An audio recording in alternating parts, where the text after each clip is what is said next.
Начните с меня. Велинградские фермеры вступили в бой за жизнь своих животных. Эпидемия дипфейков. Цифровая копия главного санитарного врача обманула тысячи людей. Госпожа доцент Наталья Киселова, заповядайте. Затянувшееся беззаконие. Парламент Болгарии смог выбрать нового председателя и теперь приступит к нормальной работе только на 40-й день с момента избрания. Привет, друзья! Это ТК Болгария Ньюс. Субъективная подборка, но объективных новостей за неделю. Животноводы из Велинграда протестуют против уничтожения своих животных из-за подозрения на чуму. Власти настаивают на ликвидации, но фермеры уверены в ошибке. Протест начался на ферме Илиевых, где хозяин заявил: если хотите уничтожить животных, начинайте с меня.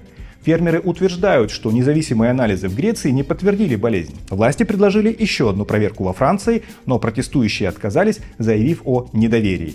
Они также не пускают представителей Агентства по безопасности продуктов для дезинфекции, считая, что применяемые химикаты убивают животных.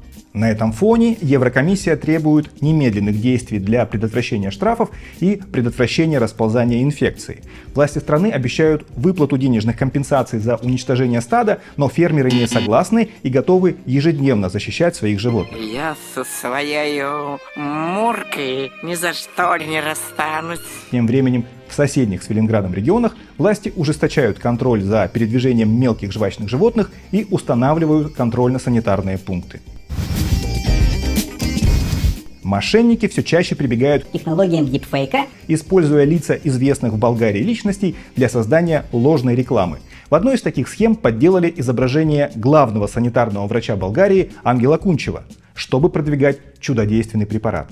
Видео выглядело настолько реалистично, что вызвало массовые обращения к господину Кунчеву, включая звонки из-за рубежа.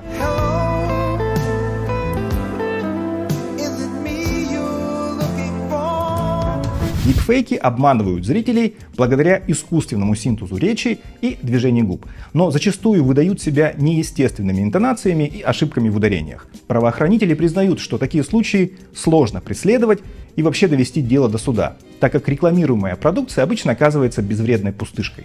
Тем не менее, полиция советует не доверять рекламе, в которой участвуют известные лица, если нет официального подтверждения. Парламент Болгарии наконец-то выбрал председателя. Но оцените масштабы политического кризиса в стране. Голосование за народное собрание состоялось в конце октября. Но для того, чтобы решить, кто будет спикером, депутатам понадобилось 11 попыток. Первое заседание, на котором и избирается председатель, формально продолжалось 26 дней. Надо ли говорить, что ни одного закона за это время парламент чисто технически принять не мог. Но, как бы то ни было, новым председателем Народного собрания стала Наталья Киселова, представитель Объединенной левой коалиции. Ее поддержали 140 депутатов, 93 проголосовали против, воздержавшихся не было. В своей первой речи новый спикер сказала, что ее главная цель – объединить депутатов и вернуть управление страной в нормальное русло. Она подчеркнула, что впереди много работы и трудных решений, но эти усилия должны оправдать ожидания людей. Золотые слова, Юрий Венедиктович, золотой ты человек. Отдохнуть тебе надо. Да некогда мне отдыхать. Наталья Киселова – эксперт в области конституционного права и прав человека. Доцент Софийского университета, она также занимала должности советника и государственного эксперта в правительственных структурах. С декабря в центр Софии запрещен въезд старых и сильно загрязняющих атмосферу машин категории Евро-1 и Евро-2. Ограничение касается зоны между основными бульварами и улицами в самом центре столицы. Этот запрет будет действовать до конца февраля, чтобы улучшить качество воздуха. 90 камер по периметру зоны следят за машинами, которые нарушают правила. Система автоматически распознает номера, проверяет данные в базах и отправляет штрафы. Для частных машин штраф составляет от 50 до 200 левов, для корпоративных автомобилей от 1000 до 2000 левов. По словам представителей городской администрации, цель не наказание, а снижение вредных выбросов и забота о здоровье человека.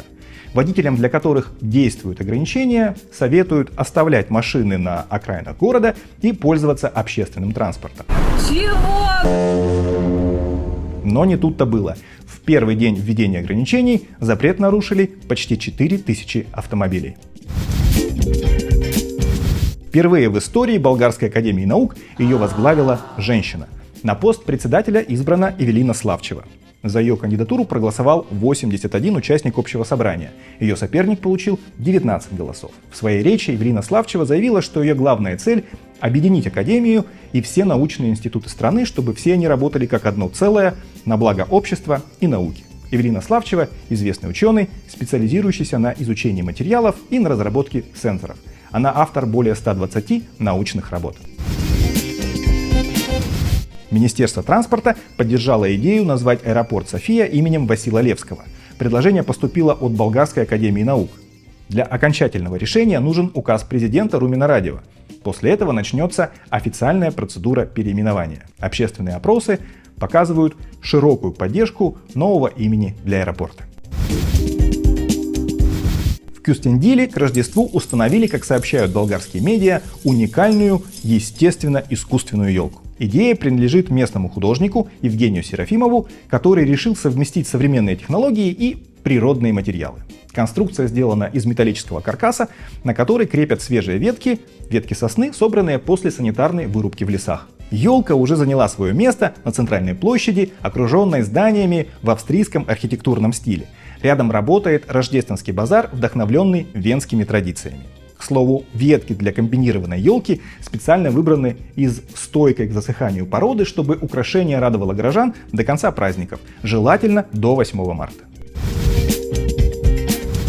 Это, друзья, все новости, которые мы для вас подготовили. До следующей недели, до новой встречи, всего доброго, пока!